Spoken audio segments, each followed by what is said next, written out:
created the Austin Healey 3000. Friends, what we have here is a true symbol of British motoring heritage, the 1967 Austin Healey 3000.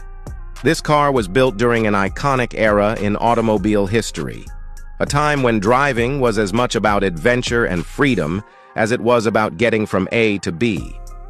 The first thing you'll notice about the 3000 is its stunning good looks, the long hood, the curvy wings, that elegant interior.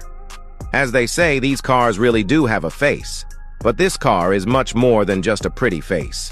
Under that hood sits a powerful 6-cylinder engine, capable of 0 to 60 in 10.7 seconds and a top speed of 117 miles per hour. Not bad for 1967.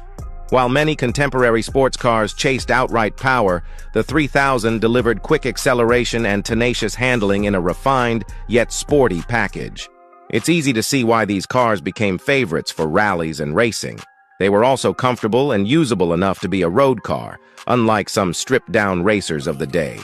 The moment you take this car on the open road, you'll feel transported back to the golden age of motoring.